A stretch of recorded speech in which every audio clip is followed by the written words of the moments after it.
안녕하세요. 백색 건강 안내소입니다. 나이가 들수록 몸의 작은 변화도 무시할 수 없습니다. 특히 여름처럼 무더위와 피로가 겹치는 계절에는 우리 몸의 면역력이 쉽게 떨어지는데요. 이럴 때 조심해야 할 질환 중 하나가 바로 대상포진입니다. 대상포진은 단순한 피부병처럼 보일 수 있지만 사실은 신경을 따라 퍼지는 바이러스 감염입니다. 무엇보다 치료 시기를 놓치면 극심한 통증이 몇 달, 심하면 몇 년까지 이어질 수 있고 피부에 흉터까지 남길 수 있습니다.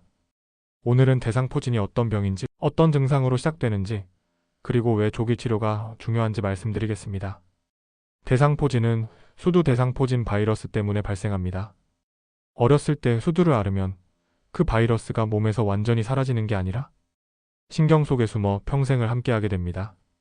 평소에는 잠잠히 숨어 있다가 나이가 들거나 스트레스, 과로, 무더위로 인한 체력 저하로 면역력이 약해지면 바이러스가 다시 활동을 시작합니다. 그리고 신경을 따라 이동하면서 피부에 발진과 물집을 만들고 신경 자체에 염증을 일으켜 강한 통증을 유발합니다. 특히 50대 이후에는 면역력이 급격히 떨어지기 때문에 발병률이 높아집니다. 실제로 국내에서 매년 수십만 명이 대상포진으로 병원을 찾는데 그중 절반 이상이 50대 이상 환자입니다. 즉, 시니어 세대에게는 결코 드물지 않은 질환입니다. 대상포진의 대표적인 증상은 세 가지입니다. 첫째, 통증이 먼저 나타난다는 점입니다. 피부에 변화가 없는데도 전기가 오듯 찌릿하거나 바늘로 콕콕 찌르는 듯한 통증이 시작됩니다. 불에 댄 듯 화끈거리기도 하고 근육통이나 담으로 오해하기 쉽습니다. 어떤 분은 감전되고 벌에 쏘이고 김치 양념이 상처에 스며드는 것 같다고 표현하시기도 하는데요. 그만큼 통증이 독특하고 일상에서 겪는 보통의 통증과는 차원이 다릅니다. 둘째, 피부 발진과 물집이 뒤따라 생깁니다. 통증이 있던 부위에 붉은 발진이 나타나고 작은 물집들이 모여 띠 모양을 이루며 퍼집니다. 대부분 몸의 한쪽에만 나타나는 것도 특징입니다. 셋째, 통증의 강도가 매우 심하다는 점입니다. 이건 단순히 피부의 문제가 아니라 신경 자체에서 발생하는 통증이기 때문입니다. 그래서 진통제도 잘 듣지 않고 어떤 환자들은 칼로 신경을 긋는 것 같다라고 말하기도 합니다. 여기서 중요한 개념이 하나 있습니다. 바로 피부 분절입니다.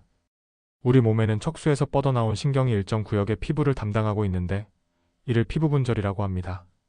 쉽게 말해 척추에서 나온 신경이 마치 자기 구역을 지키는 파수꾼처럼 이 구역은 내가 책임진다 하고 나눠 맡고 있는 겁니다. 대상포진은 바로 이 신경 분절을 따라 발생합니다. 그래서 발진이 몸의 한쪽에 띠 모양으로만 나타나는 것이죠. 이 때문에 대상포진이 어느 신경분절을 침범했느냐에 따라 증상도 달라집니다. 가슴이나 허리에 생기면 심한 통증 때문에 숨쉬기조차 힘들 수 있고 얼굴에 생기면 눈이나 귀에 합병증이 생겨 시력이나 청력에 영향을 줄 수도 있습니다. 그리고 나이에 따라 증상 차이도 있습니다. 40세 이하 젊은 층은 발진이 뚜렷해도 통증은 비교적 가볍고 회복도 빠른 편입니다. 50대 이상부터는 통증이 훨씬 심하고 발진이 사라진 뒤에도 신경통이 수개월 이상 이어질 수 있습니다. 70대 이상 고령층에서는 절반 가까운 환자가 대상포진 후 신경통을 겪는다는 보고도 있습니다. 즉, 대상포진은 신경분절을 따라 나타나는 독특한 질환이고 나이가 많을수록 더 아프고 더 오래가며 후유증도 심해집니다. 그래서 50대 이후라면 작은 신호라도 절대 가볍게 넘기지 말고 곧바로 병원을 찾는 것이 무엇보다 중요합니다.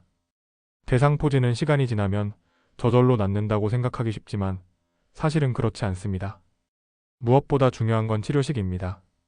바이러스가 활동을 시작한 지 72시간, 즉 3일 이내에 항바이러스제를 복용해야 바이러스 증식을 막고 신경 손상을 최소화할 수 있습니다. 만약 이 시기를 놓치면 피부 발진은 낫더라도 신경이 손상되어 후유증으로 이어질 가능성이 크게 높아집니다. 대표적인 합병증이 바로 대상포진 후 신경통입니다. 피부는 다 아물었는데도 통증이 몇 달, 길게는 몇 년까지 남습니다. 칼로 신경을 베는 듯한 통증 때문에 밤에 잠을 이루지 못하고 일상생활 자체가 무너질 수 있습니다. 또 얼굴에 생기는 대상포진은 더 위험합니다. 눈 주변을 침범하면 시력 저하나 심하면 실명까지, 귀 주변을 침범하면 청력 저하, 그리고 안면마비 같은 합병증으로 이어질 수 있습니다. 즉, 대상포진은 시간이 해결해주겠지 하고 기다릴 병이 아닙니다. 조기 치료가 굉장히 중요합니다. 그렇다면 대상포진은 어떻게 치료할까요? 첫째, 항바이러스제입니다. 아시클로버, 발라시클로버 같은 약물을 발병 초기, 특히 72시간 이내에 사용해야 가장 효과가 큽니다. 바이러스의 증식을 막아 증상을 줄이고 합병증 위험도 낮춰줍니다. 둘째, 진통제와 신경통 조절제입니다. 통증이 워낙 심하기 때문에 단순 진통제로는 부족할 때가 많습니다. 필요하면 신경통에 쓰이는 특수 약물을 병행하기도 합니다. 셋째, 피부 관리와 휴식입니다. 물집 부위는 청결이 유지해야 2차 세균 감염을 막을 수 있습니다. 또한 충분한 수면과 영양 섭취가 회복에 큰 도움이 됩니다. 여기서 잠깐 시니어분들께 생활 팁을 하나 드리면요. 물은 하루에 1.5리터 정도 충분히 마시고 단백질은 살코기, 생선, 두부, 계란으로 챙기시면 면역력 유지에 도움이 됩니다. 그리고 무리하지 않는 선에서 하루 30분 정도 걷는 습관이 회복 속도를 높여줍니다. 무엇보다 중요한 건 조금만 참으면 낫겠지 하고 버티지 말고 초기에 병원을 찾아야 한다는 것입니다. 대상포진을 완전히 막는 방법은 없습니다. 하지만 발병 위험을 크게 줄여주는 방법은 있습니다. 첫째, 예방 백신입니다. 50세 이상이라면 접종을 권장합니다. 특히 면역력이 약한 분, 당뇨암 치료를 받는 분, 스트레스가 많은 분은 백신으로 미리 대비하는 게 좋습니다. 둘째, 면역력 관리입니다. 대상포진은 면역력이 약해질 때 찾아옵니다. 규칙적인 식사, 충분한 수면, 가벼운 운동이 가장 기본적인 예방법입니다. 셋째, 스트레스 줄이기입니다. 스트레스는 면역세포의 기능을 떨어뜨려 바이러스가 다시 활성화되기 쉽게 만듭니다. 산책이나 명상, 좋아하는 음악 듣기 같은 작은 습관이 큰 도움이 될 수 있습니다. 예방은 선택이 아니라 필수입니다. 특히 시니어 세대에서는 백신 접종과 생활습관 관리가 가장 확실한 방어 전략입니다. 대상포진은 흔하지만 결코 가볍지 않은 질환입니다. 치료 시기를 놓치면 평생 이어지는 통증과 흉터로 삶의 질을 크게 떨어뜨릴 수 있습니다. 따라서 몸에 이상한 통증이 생기고 이어서 물집이 나타난다면 그냥 피부병이겠지 하고 넘기지 마시고 즉시 병원을 찾아 조기 치료를 받는 것, 그것이 후유증 없는 건강을 지키는 첫걸음입니다. 오늘 말씀드린 내용을 기억하시고 면역력 관리와 예방접종으로 미리 대비하시길 바랍니다. 지금까지 백세건강 안내소였습니다. 시청해주셔서 감사합니다.